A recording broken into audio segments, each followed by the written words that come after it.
إن الحمد لله نحمده ونستعينه ونستغفره ونعوذ بالله من شرور أنفسنا ومن سيئات أعمالنا من يهده الله فلا مضل له ومن يضلله فلا هادي له وأشهد أن لا إله إلا الله وحده لا شريك له وأشهد أن محمدا عبده ورسوله يا أيها الذين آمنوا اتقوا الله حق تقاته ولا تموتن إلا وأنتم مسلمون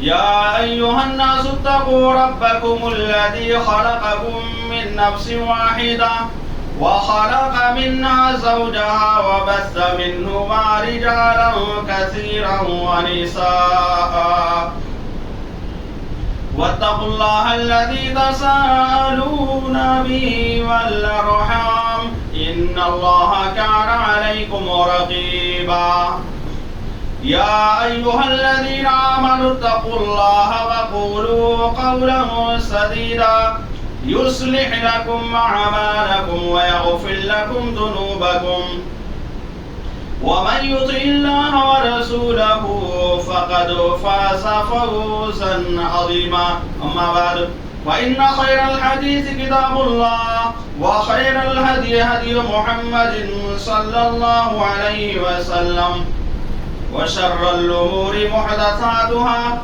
وكل محدثات بدعة وكل بدعة ضلالة وكل ضلالة في النار. قال الله تبارك وتعالى في القرآن المجيد والفرقان الحميد أعوذ بالله من الشيطان الرجيم بسم الله الرحمن الرحيم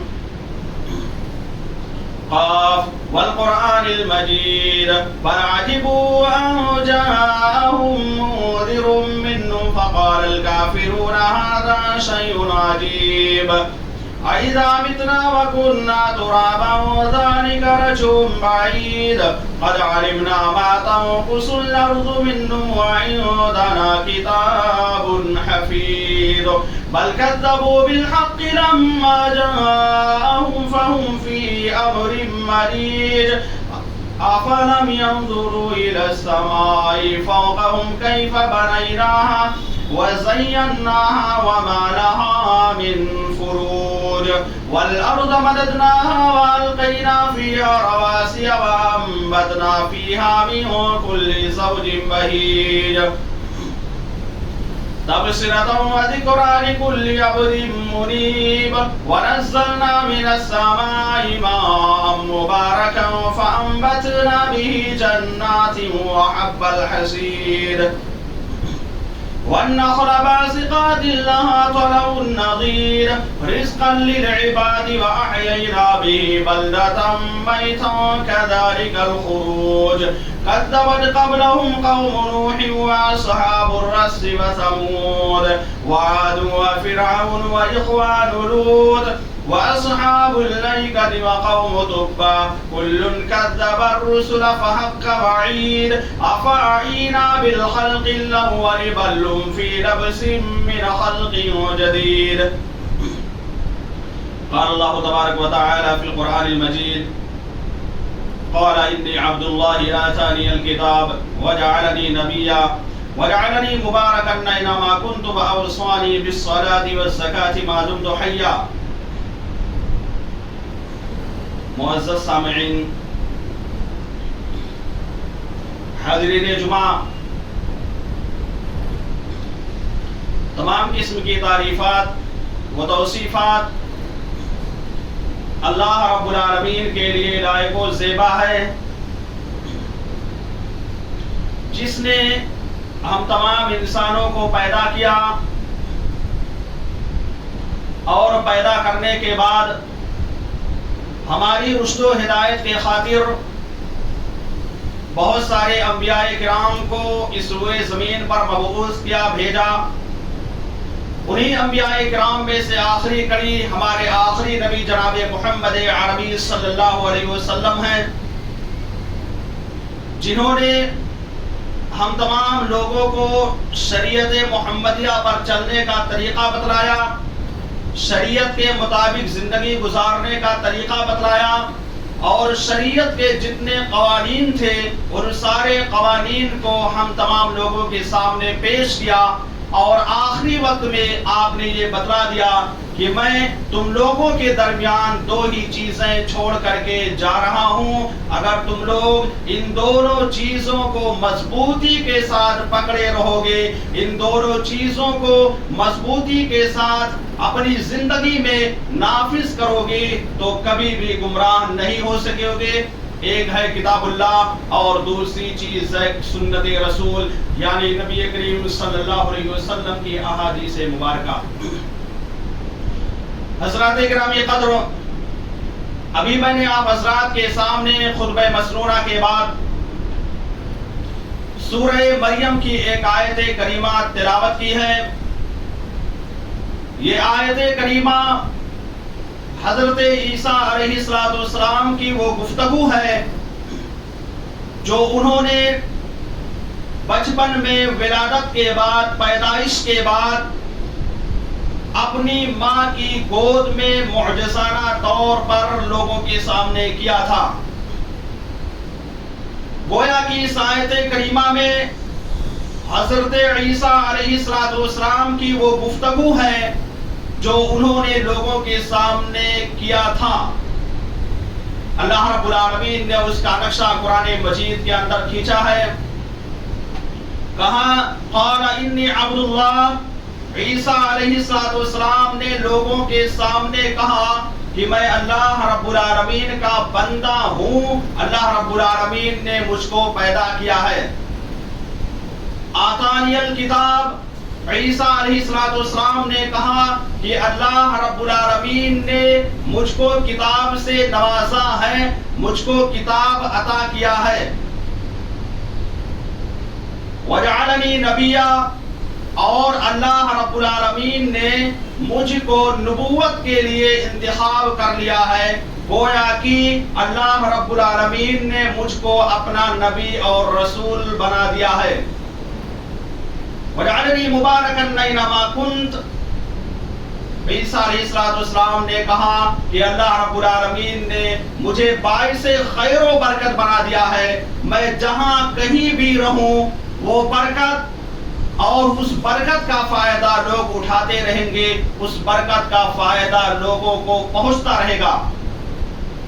اسی طرح سے عیسیٰ علیہ السلام نے کہا کہ اللہ وَأَوْصَانِي بِالصَّلَاةِ وَالزَّكَاةِ مَا دُمْتُ حَيًّا، جب تک میں اس روئے زمین پر زندہ رہوں گا، جب تک میری زندگی رہے گی، اللہ رب العالمین نے مجھ کو نماز کی اور روزے کی وصیت کر دی ہے کہ نماز کی پابندی کرنا اور اسی طرح سے روزے رکھنے کا بھی اہتمام کرنا۔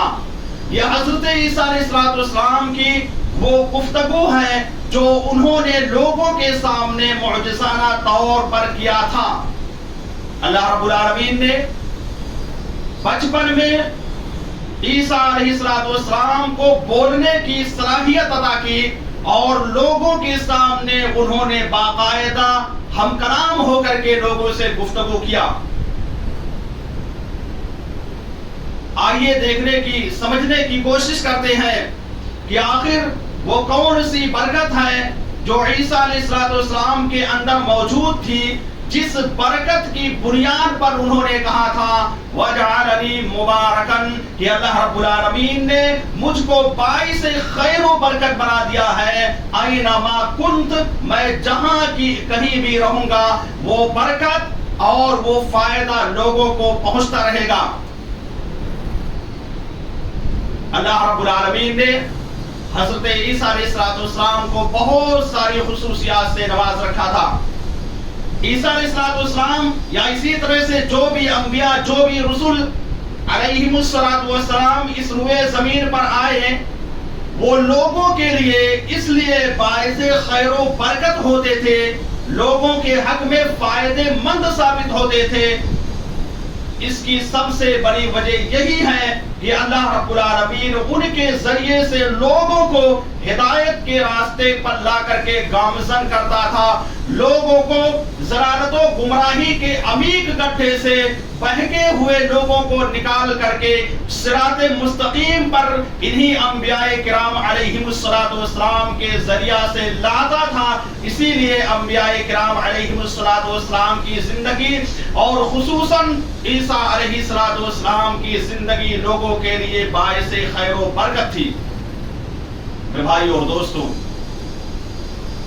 دوسری خصوصیت یہ ہے کہ اللہ رب العالمین نے عیسیٰ علیہ السلام کو چند معجزات عطا کیے تھے. وہ معجزات ایسے تھے جو لوگوں کے حق میں انتہائی زیادہ فائدے مند اور انتہائی زیادہ سود مند ثابت ہوئے. میرے بھائی اور دوستو، آئیے سمجھنے کی کوشش کرتے ہیں کہ وہ معجزات کون سے تھے کہ جن کی بنا پر لوگوں کو فائدہ پہنچا. تو پہلا معجزہ یہ ہے کہ اللہ رب العالمین نے اگر کوئی برس والا بیمار شخص ہوتا تھا جس کے اندر برس کی بیماری پائی جاتی تھی، اللہ رب العالمین کے حکم سے عیسیٰ علیہ السلام اس آدمی کو شفا یاب کر دیا کرتے تھے. اسی طرح سے اگر کوئی آدمی یا کوئی بچہ اپنی ماں کے پیٹ سے اندھا پیدا ہوتا تھا، آنکھ سے نہیں دکھتا تھا، تو اللہ رب العالمین نے عیسیٰ علیہ السلام کو یہ معجزہ عطا کر رکھا تھا کہ اللہ رب العالمین کے حکم سے اس آدمی کے اوپر، اس بچے کے اوپر اپنے ہاتھ کو پھیر دیتے تھے اور اس کی بینائی لوٹ آتی تھی، وہ دیکھنے کے لائق ہو جاتا تھا. یہی نہیں بلکہ عیسیٰ علیہ السلام کو اللہ رب العالمین نے یہ اتھارٹی دے رکھی تھی، یہ خصوصیت دے رکھی تھی کہ وہ مٹی سے پرندے کو بناتے تھے اور وہ پرندہ لوگوں کی نگاہوں کے سامنے اڑنے لگتا تھا. یہ اللہ رب العالمین کی طرف سے خصوصیت تھی. اسی طرح سے عیسیٰ علیہ السلام کی خصوصیت یہ بھی تھی کہ یہ مردہ شخص کو زندہ کر دیا کرتے تھے. کسی کا انتقال ہو جاتا تھا تو عیسیٰ علیہ السلام قم باذن اللہ، یعنی اللہ رب العالمین کے حکم سے یہ زندہ کیا کرتے تھے. اسی لیے عیسیٰ علیہ السلام کی شخصیت لوگوں کے لیے بہت ہی فائدے مند اور سود مند ثابت ہوئی ہے. قرآن مجید کے اندر اللہ رب العالمین نے ان کے معجزات کا تذکرہ کرتے ہوئے فرمایا وَأُبْرِئُ الْأَكْمَحَ وَالْأَبْرَصَ وَأُحْيِي الْمَوْتَى بِإِذْنِ اللَّهِ. اس وجہ سے عیسیٰ علیہ السلام کی شخصیت لوگوں کے لیے بہت ہی باعث خیر و برکت ثابت ہوئی. میرے بھائی اور دوستوں، ہمیں یا آپ کو یا اسی طرح سے کسی بھی انسان یا کسی بھی مسلمان کی زندگی میں جو خیر و برکت آتی ہے وہ بہت ہی فائدے مند ہوتی ہے. جو اچھائی یا جو بھلائی انسان کو پہنچتی ہے وہ انسان کے حق میں بہت ہی سود مند اور فائدے مند ثابت ہوتی ہے. اسی لیے جب بھی انسان کو مختصر سے مختصر الفاظ میں اور کم سے کم جملے میں اگر کسی کو دعا دینی ہو، کسی کے حق میں دعا کرنی ہو، تو برکت سے بڑھ کر کے کوئی دعا میں نہیں سمجھتا ہوں کہ ایسے انسان کے حق میں کرنا چاہیے. اگر کوئی انسان نام سے دعا کی درخواست کرتا ہے تو اس کے حق میں برکت کی دعا کرتے رہنا چاہیے. ساری کی ساری برکتیں اس انسان کے اندر آ جائیں گی اگر آپ اس کے حق میں برکت کی دعا کریں گے. ام سلیم رضی اللہ تعالی عنہ کا واقعہ آتا ہے. ام سلیم رضی اللہ تعالی عنہ یہ انس بن مالک رضی اللہ تعالی عنہ کی والدہ محترمہ تھی. اپنے بیٹے کو نبی کریم صلی اللہ علیہ وسلم کی خدمت میں لے کر کے حاضر ہوتی ہیں اور کہتی ہیں کہ اللہ کے نبی صلی اللہ علیہ وسلم میرے اس چھوٹے سے بچے کو، میرے اس ننھے سے بچے کو اپنا خادم بنا لیجئے. اللہ کے نبی صلی اللہ علیہ وسلم انس بن مالک رضی اللہ تعالی عنہ کو اپنا خادم بنا لیتے ہیں.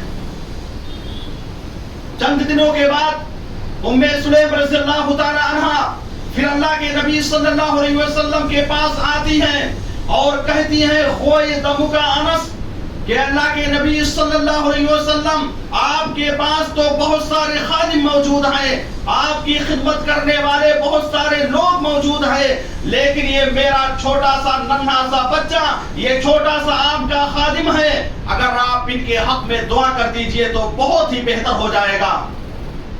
میرے بھائی اور دوستو، ام سلیم رضی اللہ تعالی عنہا نے نبی کریم صلی اللہ علیہ وسلم سے دعا کی درخواست کی کہ آپ ان کے حق میں دعا کر دیجئے، تو نبی کریم صلی اللہ علیہ وسلم نے ان کے حق میں کس چیز کے بارے میں دعا کی، آپ کو اس پر غور سے سننے کی ضرورت ہے۔ نبی کریم صلی اللہ علیہ وسلم نے انس بن مالک رضی اللہ تعالی عنہ کے حق میں جو دعا کی تھی وہ برکت کی دعا تھی۔ کون سی دعا تھی؟ برکت کی دعا تھی۔ ام سلیم نے صرف دعا کرنے کے لیے کہا تھا، یہ نہیں کہا تھا کہ اللہ کے نبی میرے بیٹے انس کے بارے میں کسی برکت کی دعا کر دیجئے، لیکن نبی کریم صلی اللہ علیہ وسلم نے اپنی سمجھ سے یہ بہتر سمجھا کہ برکت کی دعا کر دیا جائے تو بہت ہی فائدے مند ثابت ہو جائے گا۔ اس لیے انس بن مالک رضی اللہ تعالی عنہ کے حق میں نبی کریم صلی اللہ علیہ وسلم نے دعا کرتے ہوئے کہا، اللہم اکثر مالہ وولدہ وبارک لہ فیما آتیتہ، کہ اللہ تو انس بن مالک رضی اللہ تعالی عنہ کے مال میں برکت عطا فرما، وولدہ اور انس بن مالک کی اولاد میں برکت عطا فرما، وبارک لہ فیما آتیتہ، اور جو کچھ بھی انس بن مالک رضی اللہ تعالی عنہ کو عطا کر، اے اللہ تو اس میں برکت ہی برکت عطا کر دے۔ میرے بھائی اور دوستو، انس بن مالک رضی اللہ تعالی عنہ بیان کرتے ہیں کہ یہ دعائے نبوی کا نتیجہ تھا جو نبی کریم صلی اللہ علیہ وسلم نے انس بن مالک رضی اللہ تعالی عنہ کے حق میں دعا کیا تھا۔ انس بن مالک رضی اللہ تعالی عنہ کہتے ہیں کہ میں نے اپنی نگاہوں کے سامنے دیکھا کہ اللہ رب العالمین نے میرے خاندان میں 100 سے زائد بچوں کو میرے سامنے پیدا کیا، اور میں نے پلتے بڑھتے بچوں کو اپنی نگاہوں کے سامنے دیکھا۔ وہ بچے کسی دوسرے خاندان کے نہیں تھے، آپ کے پوتے پوتیاں تھی، آپ کے نواسے نواسیاں تھی، یا جو بھی قریبی رشتہ داروں میں سے آتے ہیں وہی لوگ آپ کے سامنے پیدا ہوئے۔ یہ اللہ کے نبی صلی اللہ علیہ وسلم کی دعا کا نتیجہ تھا۔ آپ نے پہلا دعا یہی کیا کہ اللہ تو ان کی مال میں اور اولاد میں برکت عطا فرما۔ اسی طرح سے انس بن مالک رضی اللہ تعالیٰ عنہ بیان کرتے ہیں کہ اللہ کے نبی صلی اللہ علیہ وسلم نے جو دعا کی تھی اس کا نتیجہ یہ ہوا، آپ نے مال کے بارے میں دعا کیا تھا، اللہ کے نبی صلی اللہ علیہ وسلم نے کہا تھا کہ اللہ تو ان کے مال میں برکت عطا فرما۔ انس بن مالک کہتے ہیں کہ اسی دعا کا نتیجہ تھا کہ اللہ رب العالمین نے میرے باغ میں 2 مرتبہ پھل دیا، یعنی ہر سال رب العالمین سال میں 2 مرتبہ پھل میرے باغ میں دیا کرتے تھے۔ جو ان کا جھاڑ تھا، جو ان کا درخت تھا، اس میں 2 مرتبہ فصلیں آیا کرتی تھی، اور جتنے لوگ موجود تھے ان کے درخت میں صرف سال میں 1 مرتبہ پھل آیا کرتا تھا۔ یہ دعا کا نتیجہ ہی تھا کہ اللہ رب العالمین نے ان کو 2 فصلوں سے نواز دیا سال میں۔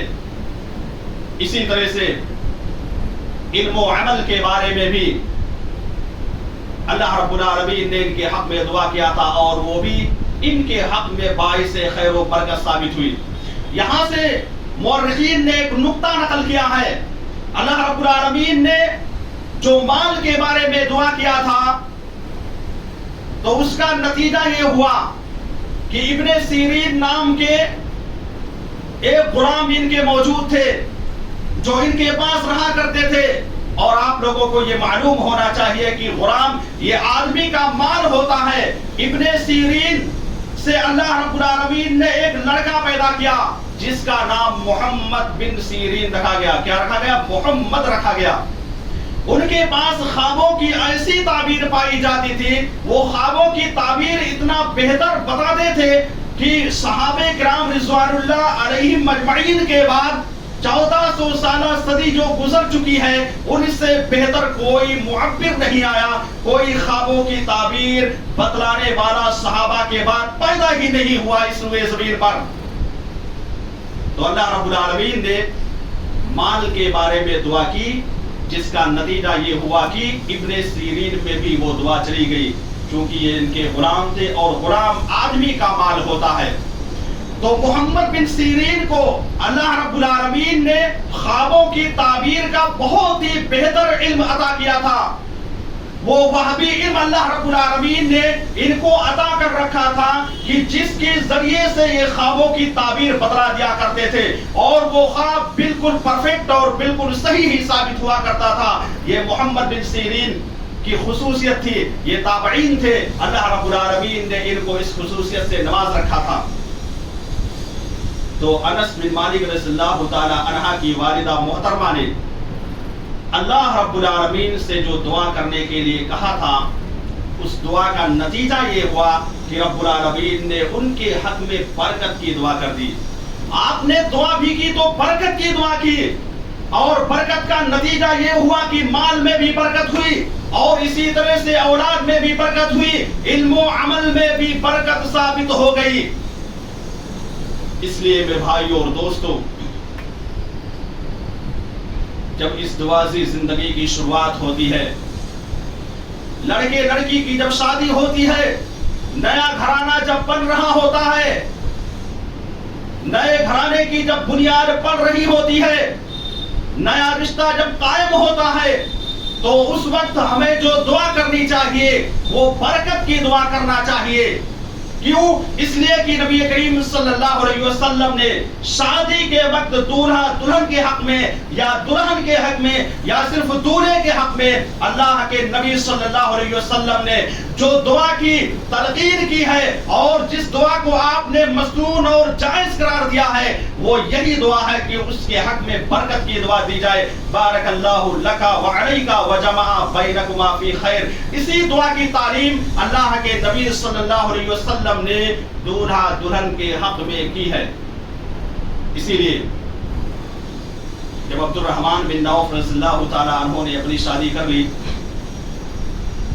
اور شادی کرنے کے بعد جب ان کی ملاقات اللہ کے نبی صلی اللہ علیہ وسلم سے ہوتی ہے، نبی کریم صلی اللہ علیہ وسلم کے پاس آتے ہیں، تو آپ صلی اللہ علیہ وسلم نے ان کے حق میں برکت کی دعا کی تھی۔ آپ نے کہا تھا بارک اللہ لکا وعلیکا وجمع بینکما فی خیر اولم ولو بشات۔ آپ نے ان کے حق میں عبد الرحمن بن عوف رضی اللہ تعالی عنہ کے حق میں دعا کرتے ہوئے کہا تھا کہ اللہ تو ان کے اندر برکت عطا فرما، اور آپ نے وہاں پر ان کو تعلیم دی کہ ولیمہ کر ڈالو۔ یہ عبد الرحمن بن عوف رضی اللہ تعالی عنہ جو کہ صحابی رسول ہیں، انہوں نے اپنی شادی کر لی، اور شادی کا علم نبی کریم صلی اللہ علیہ وسلم کو نہیں ہوا۔ آپ کو اس کا علم کب ہوا؟ جب نماز پڑھنے کے لیے آئے اور آپ کے کپڑے پر، یعنی عبد الرحمن بن عوف کے کپڑے پر زرد رنگ کے آثار پڑے ہوئے تھے، آپ نے اس کے نشانات کو دیکھا، تب آپ نے سوال کیا کہ عبد الرحمن یہ زردی کہاں سے آ گئی ہے؟ انہوں نے کہا کہ اللہ کے نبی صلی اللہ علیہ وسلم میں نے شادی کر لی ہے۔ تو آپ نے یہ نہیں کہا کہ مجھ کو کیوں نہیں دعوت دی، مجھ کو دعوت میں کیوں نہیں بلایا، یا مجھ کو جو ہے باخبر کیوں نہیں کیا، بلکہ آپ نے فوراً برکت کی دعا کی اور ولیمے کی تاکید کی، اولم ولو بشاتر کی ولیمہ کر ڈالو، گرچہ ایک ہی بکری کیوں نہ ہو۔ اس لیے میرے بھائی اور دوستوں، برکت سے بڑھ کر کوئی دعا ہو ہی نہیں سکتی ہے۔ اس لیے انسان کے حق میں جب بھی ہمیں دعا کرنا ہے تو برکت کی دعا کرتے رہنا چاہیے۔ سوال یہ پیدا ہوتا ہے کہ یہ برکت آخر کہاں سے آ سکتی ہے؟ برکت یہ اللہ رب العالمین سے جب ہم دعا کریں گے تبھی جا کر کے ملے گی۔ اس لیے ہمیں برکت کی اللہ رب العالمین سے دعا کرتے رہنا چاہیے۔ اسی طرح سے سلف صالحین رحمت اللہ علیہ آپس میں برکت کی لوگوں کو تلقین کرتے تھے کہ برکت کی دعا کرتے رہنا چاہیے، لوگوں کے حق میں جب بھی دعا کرے تو برکت کی دعا کرے۔ اس کا نتیجہ یہ ہوگا، اس کا فائدہ یہ ہوگا کہ انسان کی عمر میں برکت ہو جائے گی، یا اسی طرح سے انسان کے وقت میں برکت ہو جائے گا، اور انسان کی زندگی میں بھی برکت ہو جائے گی، انسان کے گھرانے میں بھی برکت ہو جائے گی۔ تو اس برکت کے دعا کو ہمیں لازم پکڑتے ہوئے لوگوں کے حق میں برکت کی دعائیں کرتے رہنا چاہیے۔ میرے بھائی اور دوستو، بہت سارے مورخ ایسے گزر چکے ہیں جنہوں نے ہمیشہ لوگوں کے حق میں برکت کی دعائیں کی ہیں۔ آپ دیکھیے امام نووی رحمت اللہ علیہ کو، امام نووی رحمت اللہ علیہ کو ہر کوئی جانتا ہوگا۔ صحیح بخاری کے بعد جو سب سے معتبر کتاب مانی جاتی ہے صحیح مسلم، صحیح مسلم کی انہوں نے شرح لکھی ہے۔ صحیح مسلم کی شرح انہوں نے لکھی جس کا نام المنہاج رکھا گیا، اور یہ المنہاج کئی جلدوں میں موجود ہے۔ اور آپ کو ایک بات معلوم ہونی چاہیے کہ امام نووی رحمت اللہ علیہ کو اللہ رب العالمین نے صرف اور صرف 45 سال کی عمر دی تھی۔ 45 سال کی عمر میں امام نووی رحمت اللہ علیہ کا انتقال ہو گیا۔ ارے وہ امام نووی رحمت اللہ علیہ جنہوں نے صحیح مسلم کی شرح المنہاج لکھی تھی، ان کا انتقال کب ہوا؟ ان کا انتقال 45 سال کی عمر میں ہو گیا۔ اور اس کے علاوہ انہوں نے ریاض الصالحین جیسی مایہ ناز کتاب جس سے درس دیا جاتا ہے مغرب کی نماز میں، یا اسی طرح سے بہت ساری مساجدوں میں اس کتاب کا اہتمام کیا جاتا ہے اور اسی کے ذریعے سے درس دیا جاتا ہے، ان کی مایہ ناز کتاب یہ موجود ہے۔ 45 سال کی عمر میں امام نووی رحمت اللہ علیہ کا انتقال ہو گیا، اور انہوں نے اپنی زندگی میں کتنی کتابیں لکھی ہیں؟ انہوں نے اپنی زندگی میں 40 سے زائد کتابیں لکھی ہیں۔ کتنی کتابیں؟ 40 سے زائد کتابیں انہوں نے 45 سال کی عمر میں لکھ دی ہے۔ اور صرف صحیح مسلم کی جو شرح موجود ہے المنہاج، اس کو دیکھیں تو تقریباً 5 سے زائد جلدوں میں موجود ہے۔ گویا کہ 45 سے زائد کتابیں انہوں نے 45 سال کی عمر میں لکھ دیا۔ اور آپ یا ہم سبھی کو معلوم ہوگا کہ ایک انسان لکھنا اسی وقت شروع کرتا ہے جب وہ 14 15 یا 16 17 سال کا ہو جاتا ہے، اس سے پہلے لکھنے کی کوشش نہیں کرتا ہے۔ آپ اس سے اندازہ لگائیے کہ آخر ان کی زندگی میں کس قدر برکت پائی جاتی تھی کہ 45 سال کی عمر میں انہوں نے 45 سے زائد کتابوں کو لکھ کر کے تیار کر دیا۔ اسی طرح سے ابن قیم رحمت اللہ علیہ کو دیکھیے۔ ابن قیم رحمت اللہ علیہ جو کہ بہت بڑے محدث موجود ہیں، انہوں نے بہت ساری کتابوں کو لکھا۔ ان میں سے ایک کتاب زاد المعاد نام کی ہے جو کہ عربی میں چھپی ہوئی ہے، جس کتاب کا نام زاد المعاد ہے۔ یہ کتاب ایسی موجود ہے کہ جب انسان پڑھے گا تو اس کو ایسا لگے گا کہ یہ حدیث کی کتاب ہے، اور کبھی جب پڑھے گا تو معلوم ہوگا کہ یہ سیرت کی کتاب ہے، اور کبھی جب پڑھے گا تو پتہ چلے گا کہ یہ تفسیر کی کتاب ہے۔ اتنی بہترین کتاب انہوں نے لکھ کر کے تیار کر دی ہے، اور آپ کو معلوم ہونا چاہیے کہ یہ زاد المعاد کئی جلدوں میں موجود ہے۔ اور ایک چیز یہ بھی یاد کر لیجئے کہ علامہ ابن قیم رحمت اللہ علیہ نے اس کتاب کو یعنی زاد المعاد کو کب لکھا؟ آپ اپنے گھر سے حج کرنے کے لیے جا رہے تھے۔ کہاں جا رہے تھے؟ حج کرنے کے لیے اپنے گھر سے جا رہے تھے۔ راستے میں یعنی جب گھر سے نکلتے ہیں حج کرنے کے لیے تو لکھنا شروع کر دیتے ہیں، اور جب حج کر کے واپس لوٹتے ہیں تو یہ کتاب تیار ہو جاتی ہے۔ میرے بھائی اور دوستو، یہ اس دور کی بات ہے جس دور میں ایئر کنڈیشن گاڑیاں موجود نہیں تھی، جس دور میں سفر اتنا آسان نہیں تھا جتنا آسان آج کے دور میں پایا جا رہا ہے۔ وہ دور ایسا تھا کہ اس دور میں سفر کرنا یہ جہنم کے ٹکڑے سے کم نہیں تھا، عذاب سے کم نہیں تھا، لیکن اس کے باوجود بھی علامہ ابن قیم رحمت اللہ علیہ نے زاد المعاد جیسی کتاب لکھ کر کے امت مسلمہ کے سامنے ہدیہ کے طور پر پیش کر دیا، جس کو آج ہم لوگ اور اسی طرح سے بڑے بڑے علماء اکرام جو عربی سمجھتے ہیں اس کو پڑھ کر کے اس سے استفادہ کرتے ہیں، اور انہی کی لکھی ہوئی کتابوں کے اندر جو ساری چیزیں موجود ہوتی ہیں اس کو عوام الناس کے سامنے بیان کرنے کی کوشش کرتے ہیں۔ کہنے کا مقصد یہ ہے کہ یہ برکت ان کی زندگی میں کہاں سے آ گئی؟ یہ برکت اللہ رب العالمین کی طرف سے دین تھی، اللہ رب العالمین نے ان کو نواز رکھا تھا۔ اسی طرح سے ابن قیم رحمۃ اللہ علیہ کے ایک استاد محترم ہے شیخ الاسلام ابن تیمیہ رحمۃ اللہ علیہ. شیخ الاسلام ابن تیمیہ رحمۃ اللہ علیہ نے اپنی زندگی میں بے شمار کتابیں لکھی ہیں. انہی کتابوں میں سے ایک کتاب ہے العقیدۃ الواسطیہ، جو آج عالم اسلام کے مختلف یونیورسٹیوں میں پڑھایا جاتا ہے. جو بھی عالم بن کر کے آتے ہیں وہ اس کتاب کو، عقیدے کی کتاب کو پڑھ کر کے ضرور آتے ہیں. یہ کتاب عقیدے میں ہے، بہت ہی مایا ناز کتاب ہے. اس کو پڑھ کر کے تبھی لوگ عالم بن کر کے ہمارے جیسے لوگ آپ کے سامنے آ کر کے خطاب کرتے ہیں، آپ کے سامنے بیان کرتے ہیں. یہ بہت ہی بہتر کتاب ہے عقیدے کی. جو آدمی اس کتاب کو پڑھ لے گا، میں دعوے کے ساتھ کہتا ہوں کہ اس آدمی کی زندگی میں سدھار آ جائے گی.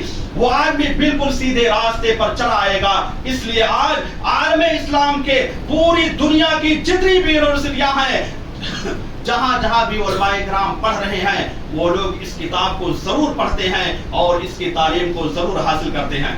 ابن تیمیہ رحمۃ اللہ علیہ نے اپنی زندگی میں بے شمار کتابوں کو لکھ ڈالا. ان کی کتابوں کو ایک سامنے رکھا گیا اور ان کی زندگی کی جو عمر تھی اس کو بھی سامنے رکھ کر کے جب ان کے صفحات کو گننا شروع کر دیا جو انہوں نے لکھا تھا، تو پتہ یہ چلا کہ انہوں نے ہر دن 35 سے 40 صفحات لکھا ہے. میرے بھائی اور دوستو، ہم حیران رہ جاتے ہیں، پریشان ہو جاتے ہیں کہ ایک صفحہ اگر لکھنا ہو تو پورا دن بیت جاتا ہے. آخر یہ کون سے لوگ تھے؟ آخر ان کی زندگی میں کیسی برکتیں تھی کہ جنہوں نے 35 سے 40 صفحات لکھ کر کے امت مسلمہ کے سامنے بہترین سے بہترین ہدیہ پیش کر دیا.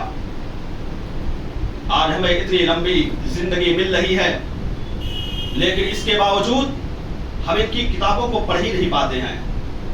بہت سارے لوگ شکوہ کرتے ہیں، خود ہمارے علماء کرام کی ہمارے پاس موقع ہی نہیں ملتا ہے کہ ان کی کتابوں کو پڑھیں. اتنی زیادہ کتابیں ان لوگوں نے لکھ کر کے تیار کر دی.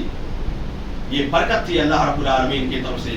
اسی طرح سے ان کے مال میں اور ان کی اولاد میں بھی بہت زیادہ برکت ہوئی. ان کے علم میں انتہائی زیادہ برکت ہوئی، جس کا نتیجہ یہ ہوا کہ یہ برکتیں جو ہے پوری جگہ پھیل گئی اور ان برکتوں سے لوگ استفادہ کرتے رہے.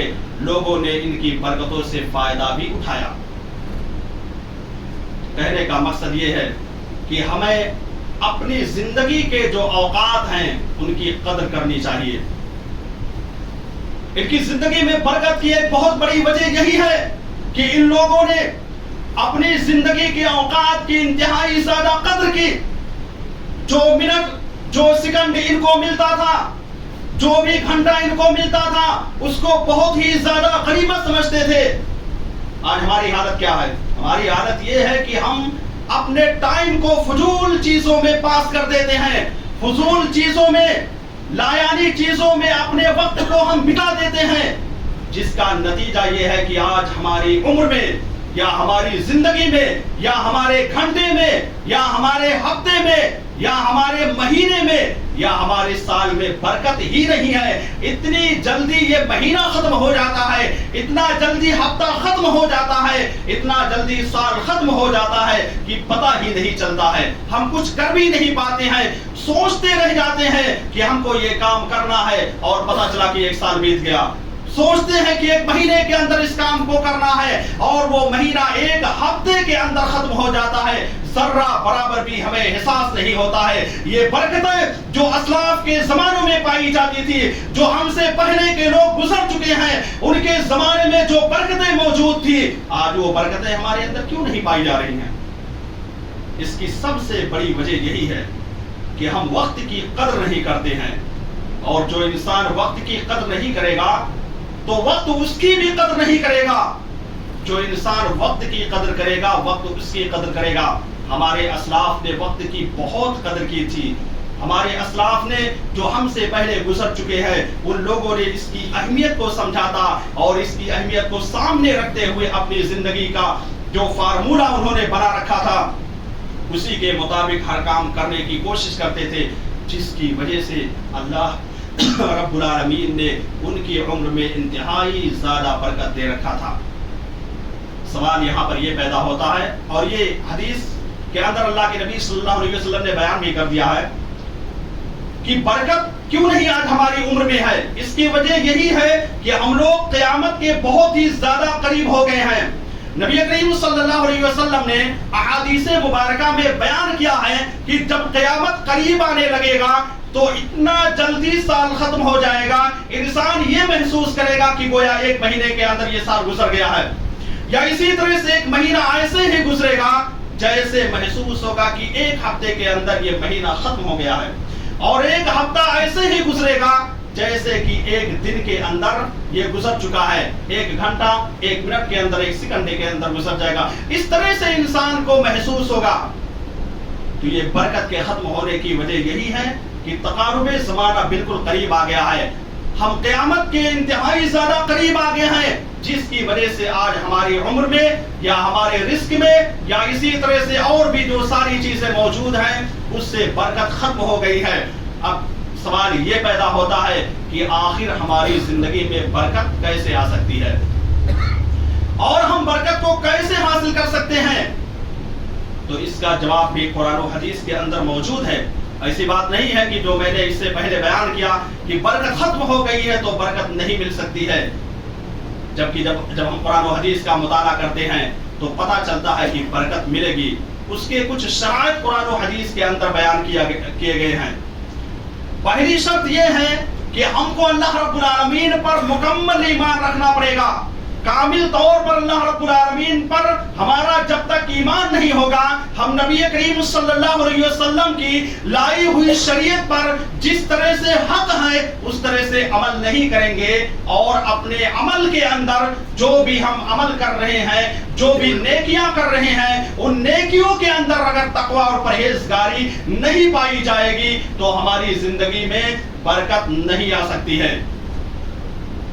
اس لیے میرے بھائی اور دوستو, اگر ہم اور آپ یہ چاہتے ہیں کہ ہماری زندگی میں برکت آ جائے, ہماری عمر میں برکت ہو جائے, ہمارے مال میں برکت ہو جائے, ہماری آل و اولاد میں برکت ہو جائے, ہمارے گھرانے میں برکت ہو جائے, ہمارے خاندان میں برکت ہو جائے, تو ہمیں اللہ رب العالمین پر مکمل ایمان رکھنا پڑے گا اور تقوی کی زندگی ہم کو گزارنا پڑے گا. اور جس طرح سے اللہ اور اس کے رسول صلی اللہ علیہ وسلم نے ہمیں نماز پڑھنے کی تعلیم دی ہے, ٹھیک اسی طرح سے ہم کو نماز پڑھنا پڑے گا, اور جو تعلیم قرآن و احادیث کے اندر موجود ہے اسی کے مطابق جب ہم عمل کریں گے تب جا کر کے ہماری زندگی میں برکت آ سکتی ہے. رب العالمین نے قرآن مجید کے اندر بیان کیا, وَلَوْ أَنَّ أَهْلَ الْقُرَىٰ آمَنُوا وَاتَّقَوْا لَفَتَحْنَا عَلَيْهِمْ بَرَكَاتٍ مِّنَ السَّمَاءِ وَالْأَرْضِ, کہ اگر یہ بستی کے لوگ ایمان لے آتے اور تقوی کی زندگی گزارنے لگے, ایمان لانے کے ساتھ ساتھ اگر یہ متقی ہو جائیں, پرہیزگار ہو جائیں,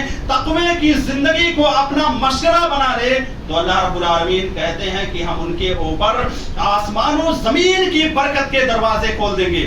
کیا کہہ رہے ہیں؟ کہہ رہے ہیں کہ ہم ان کے اوپر اگر تقوی کی زندگی گزارنے لگے تو آسمان و زمین کی برکت کے دروازے کھول دیں گے. تو پتہ یہ چلا کہ برکتیں ہمارے اوپر اسی وقت نازل ہوں گی جب ہم متقی ہوں گے, پرہیزگار ہوں گے, نماز کے پابند ہوں گے, روزے کے پابند ہوں گے, شریعت کے مطابق چلنے والے ہوں گے, تبھی جا کر کے ہماری زندگی میں برکت آ سکتی ہے. اگر یہ ساری چیزیں نہیں پائی جا رہی ہیں تو برکت نہیں آئے گی. ایسے ہی زندگی 60-65 سال کی کٹ جائے گی, کسی کو ذرہ برابر بھی احساس نہیں ہوگا. اور اسی طرح سے برکت کی دوسری قسم یہ ہے, دوسری چیز یہ ہے کہ قرآن کو ہمیں اپنی زندگی میں آئیڈیل اور نمونہ بنانا ہے. قرآن مجید کو ہمیں اپنی زندگی میں اتارنا ہے. ہم قرآن مجید کی تلاوت کریں گے, جب قرآن مجید کو پڑھنے کی کوشش کریں گے, صبح شام جب ہم قرآن مجید کی تلاوت کریں گے تبھی جا کر کے ہماری زندگی میں برکت آئے گی. آج برکت کیوں نہیں ہے؟ وجہ یہ ہے کہ ہمارے گھروں میں قرآن کی تلاوت ہی نہیں کی جاتی ہے. بہت سارے لوگ ایسے موجود ہیں جن کو پڑھنا ہی نہیں آتا ہے. جب وہ قرآن کو نہیں پہلے سیکھے ہیں تو آخر وہ آگے چل کر کے کیسے پڑھ سکتے ہیں؟ اور جب قرآن کی وہ تلاوت نہیں کریں گے تو گھر کے اندر برکت نہیں آ سکتی ہے, اولاد میں برکت نہیں آ سکتی ہے, مال میں برکت نہیں آ سکتی ہے, گھرانے اور خاندان میں برکت نہیں آ سکتی ہے. اس لیے میرے بھائیو اور دوستو, رب العالمین کا فرمان ہے, کتاب انزلناہ مبارک لیدبروا, یہ کتاب ہے محمد رسول اللہ صلی اللہ علیہ وسلم ہم نے آپ پر نازل کی ہے، یہ بہت ہی بابرکت کتاب ہے، لہٰذا اس میں تدبر سے کام لیا کرو اور اس کے پڑھنے کا اہتمام کیا کرو۔ اور بھی بہت ساری دلیلیں آپ کو مل جائیں گی جن سے یہی پتا چلتا ہے کہ یہ قرآن بہت ہی باعث خیر و برکت ہے۔ جتنی زیادہ قرآن مجید کی گھروں میں تلاوت کی جائے گی، جتنا زیادہ ہم اپنے دکانوں میں پڑھنے کا اہتمام کریں گے، اپنے گھروں میں پڑھنے کا اہتمام کریں گے، اتنی ہی زیادہ اللہ رب العالمین کی برکتیں ہمارے گھروں میں آئیں گی، ہمارے مکان میں آئیں گی اور ہمارے دکانوں میں بھی آئیں گی۔ بہت سارے لوگ ہیں جو شکوہ کرتے ہیں کہ ہماری دکان میں برکت نہیں ہوتی ہے، ہمارے گھر میں برکت نہیں ہوتی ہے۔ اس کی وجہ یہی ہے کہ قرآن مجید کی تلاوت نہیں کی جاتی ہے۔ قرآن مجید کو طاقوں کی زینت بنا کر کے رکھ دیا گیا ہے، یا قرآن مجید کو صرف دیواروں پر لٹکانے سے کام نہیں چلے گا۔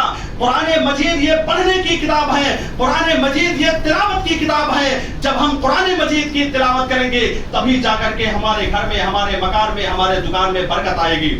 اور اسی طرح سے برکت حاصل کرنے کا ایک ذریعہ یہ ہے کہ جو بھی اللہ رب العالمین نے ہمیں مال دے رکھا ہے، چاہے کم مال ہو یا زیادہ مال ہو، ہر حال میں ہمیں اللہ رب العالمین کا شکر ادا کرنا ہے۔ اگر ہم اللہ رب العالمین کا شکر ادا کریں گے تو رب کا فرمان سن لیجئے، رب نے کہا لَإِن شَكَرْتُمْ لَأَزِيدَنَّكُمْ، اگر تم میری دی ہوئی نعمتوں پر شکر ادا کرو گے، جو بھی نعمت میں نے تم کو دے رکھا ہے، چاہے وہ نعمتیں کم ہو چاہے زیادہ ہو، ہر حال میں ان نعمتوں پر اللہ رب العالمین کا شکر ادا کرو۔ اگر شکر ادا کرو گے لَأَزِيدَنَّكُمْ، رب نے کہا کہ میں تمہاری نعمتوں کو، تمہارے مال کو اور زیادہ بڑھا کر کے دوں گا۔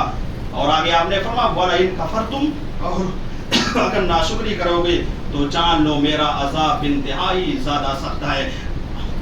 اور اسی طرح سے ایک دوسری چیز یہ ہے برکت کے حاصل کرنے کا کہ ہمیں استغفار کو لازم پکڑنا ہے، توبہ و استغفار کرتے رہنا ہے، اور اللہ رب العالمین کا ذکر و اذکار سبحان اللہ الحمدللہ اللہ اکبر رب اغفر لی وتوب علی انک انت التواب الرحیم، یا جو بھی اذکار نبی کریم صلی اللہ علیہ وسلم سے صحیح حدیثوں میں ثابت ہیں، ان دعاؤں کے پڑھنے کا ہم اگر اہتمام کریں گے، اپنے گھر میں پڑھیں گے، ہم اپنے دکان میں خالی بیٹھے ہوئے ہیں، اس جگہ پر اگر ہم اس کو پڑھتے رہیں گے، ذکر و اذکار کرتے رہیں گے تو اللہ رب العالمین کی برکتیں ضرور ہوں گی۔ اور اگر نہیں پڑھیں گے تو اس کا نتیجہ یہ ہوگا کہ برکت نہ تو گھر میں ہوگی، نہ دکان میں ہوگی، نہ مکان میں ہوگی۔ اللہ رب العالمین کے نبی نوح علیہ السلام نے کہا فَقُلْتُ اسْتَغْفِرُوا رَبَّكُمْ إِنَّهُ كَانَ غَفَّارًا، انہوں نے اپنے قوم کو نصیحت کرتے ہوئے کہا کہ اے میری قوم کے لوگوں، تم لوگ استغفار کو لازم پکڑو۔ اگر تم استغفار کو لازم پکڑو گے، اللہ رب العالمین کو زیادہ سے زیادہ یاد کرو گے، ذکر کرو گے، یُرْسِلِ السَّمَاءَ عَلَيْكُمْ مِدْرَارًا، اس کا نتیجہ یہ ہوگا کہ اللہ رب العالمین آسمان سے موسلا دھار بارش نازل کر دے گا۔ وَيُمْدِدْكُمْ بِأَمْوَالٍ وَبَنِينَ، اور تمہاری مدد بیٹوں کے ذریعے اور مال کے ذریعے سے کیا کرے گا۔ وَيَجْعَلْ لَكُمْ جَنَّاتٍ وَيَجْعَلْ لَكُمْ أَنْهَارًا، اور تمہارے لیے باغات اور نہروں کو بھی جاری کر دے گا۔ پتہ یہ چلا کہ ہم کو استغفار کو لازم پکڑنا ہے۔ اور اسی طرح سے آخری چیز یہ ہے کہ ہم کو اگر ہم چاہتے ہیں کہ ہمارے مال میں، ہماری اولاد میں، ہمارے گھر میں، ہمارے خاندان میں برکت ہو، تو ہم کو صبح کے وقت میں قرآن مجید کے پڑھنے کا اہتمام کرنا چاہیے، اس وقت ذکر و اذکار کا اہتمام کرنا چاہیے، اور اس وقت جب اٹھ کر کے ہم کوئی کام کریں گے، چاہے تعلیم حاصل کرنا ہو یا اسی کو اس طرح سے کسی کو پڑھانا ہو یا گھر کا کچھ بھی کام کرنا ہو، اس وقت اگر ہم کریں گے تو اس وقت برکت ہوگی۔ اللہ کے نبی صلی اللہ علیہ وسلم نے باقاعدہ اپنی امت کے لیے دعا کی اللہ مبارک لی امتی فی بکورہا، کہ اللہ تو میرے امت کے صبح میں برکت دے۔ آج ہمارے بہت سارے بھائی شکایت کرتے ہیں کہ برکت نہیں ہوتی ہے۔ کیوں نہیں ہوتی ہے؟ اس کی وجہ یہی ہے کہ ہم فجر کی نماز جماعت سے نہیں پڑھتے ہیں، فجر کی نماز نہیں پڑھتے ہیں، 10 بجے تک 8 بجے تک سوئے رہتے ہیں۔ جب 10 بجے اور 8 بجے تک ہم سوئے رہیں گے، بتلائیے صبح کا وقت جو بابرکت وقت نبی کریم صلی اللہ علیہ وسلم نے کہا ہے، اور دعا بھی اس کے بارے میں کی ہے کہ اللہ میری امت کے صبح میں برکت عطا فرما، یہ برکت ہم کو کیسے حاصل ہو سکتی ہے؟ اس لیے میرے بھائی اور دوستو، اللہ رب العالمین سے توبہ استغفار کرتے رہنا چاہیے، اور ساتھ ہی ساتھ اس وقت جو ہے ذکر و اذکار کرنا چاہیے۔ اللہ رب العالمین سے میں دعا کرتا ہوں کہ الہ العالمین تو ہم تمام لوگوں کو برکت حاصل کرنے کی توفیق عطا فرما۔ الہ العالمین جو بھی چیزیں میں نے آپ حضرات کے سامنے پیش کی ہیں اس پر ہمیں بھی اور سبھی لوگوں کو عمل کرنے کی توفیق عطا فرما۔ الہ العالمین ہمارے جو مسلمان بھائی نماز کی اہمیت کو نہیں جانتے، اللہ تو ان کو پکا سچا نمازی بنا دے۔ الہ العالمین ہمارے جو بھی بھائی مریض ہو بیمار ہوں اے اللہ تو ان کو شفا کامیابی کلی عطا فرما۔ الہ العالمین جو بھی مسلمان بھائی پریشانی میں مبتلا ہے اللہ تو ان کی پریشانیوں کو دور کر دے۔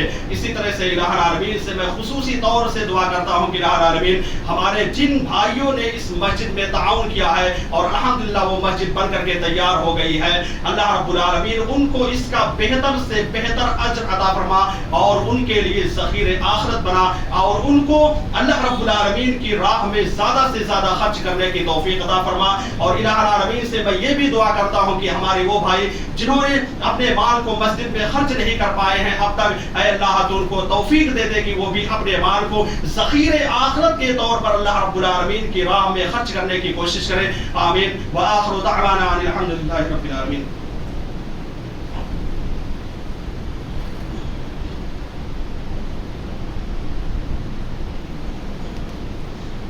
ان الحمد لله نحمده ونستعينه ونستغفره ونعوذ بالله من شرور انفسنا ومن سيئات اعمالنا، من يهده الله فلا مضل له ومن يضلل فلا هادي له، واشهد ان لا اله الا الله وحده لا شريك له، واشهد ان محمدا عبده ورسوله. اما بعد، ان الله يأمر بالعدل والإحسان وإيتاء ذي القربى وينهى عن الفحشاء والمنكر والبغي يعظكم لعلكم تذكرون. اذكروا الله يذكركم وادعوه يستجب لكم، ولذكر الله تعالى وعلى وجل وأعظم وأكبر.